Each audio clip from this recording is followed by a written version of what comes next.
You sense yourself more aware, more open to new ideas. You've learned a lot about Morrowind.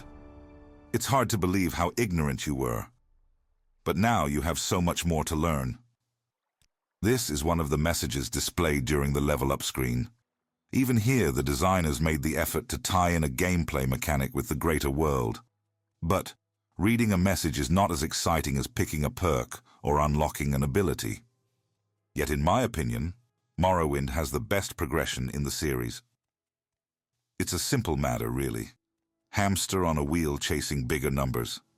That's what playing a game feels like when everything scales with your level. Finally saved up for that fancy armor? Well, the bandits are wearing glass armor too now. I understand why this is done, though usually not to such an extreme degree. The intention is to offer something novel every few minutes, to keep the game challenging, to keep the player engaged, chasing the next loot drop.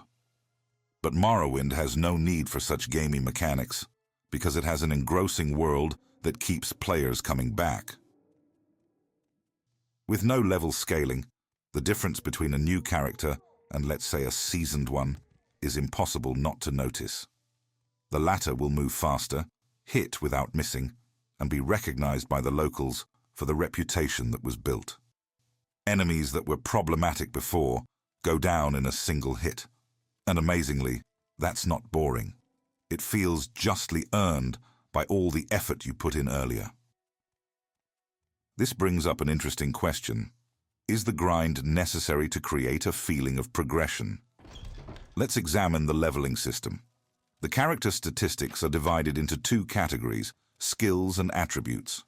Rather uniquely, a skill is increased slightly each time it is used, instead of through an XP system. While this is an immersive way of recording progression, it does present a problem.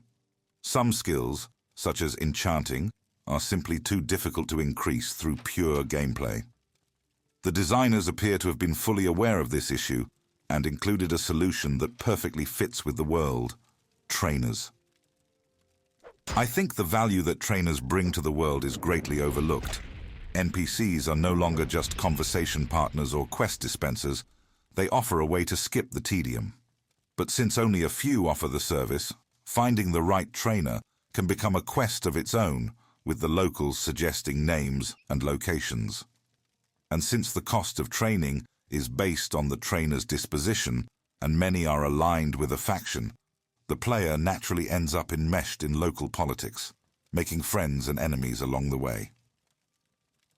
Speaking of factions, when the player joins one, they are assigned the lowest rank. In order to gain access to wider privileges and opportunities, the player needs to earn promotions. Each rank intuitively requires a certain aptitude in attributes and skills favored by the faction.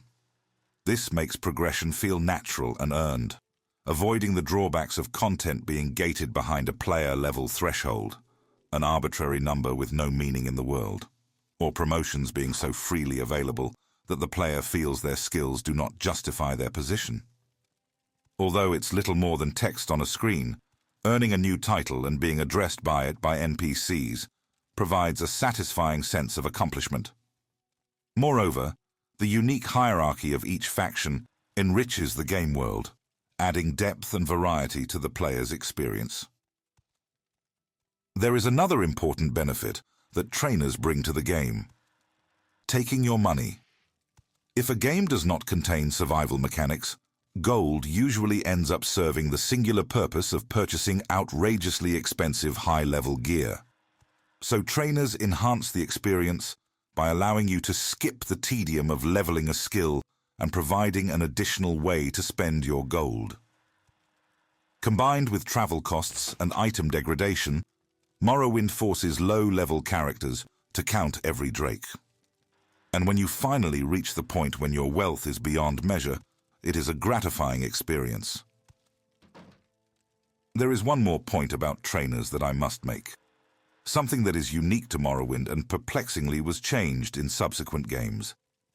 Assuming you have the gold, you may train any skill as much as you want. In later games, you are restricted to only a few training sessions per level. This essentially removes the most important benefit that trainers provide, skipping the grind. This decision not only forces the player to engage with the combat, loot, and craft cycle with every character, but it also makes it impossible for higher-level characters to learn new combat skills, as the world will be scaled too high for low-level skills. Once again, Morrowind displays an unmatched commitment to an immersive world and player freedom within it. I hope this essay has convinced you that leveling in Morrowind is a rewarding and fun experience, and perhaps made you consider that it could be fun in quote-unquote reality too. After all, it's the most amazing thing. Yesterday it was hard, and today it is easy. Just a good night's sleep. And yesterday's mysteries are today's masteries.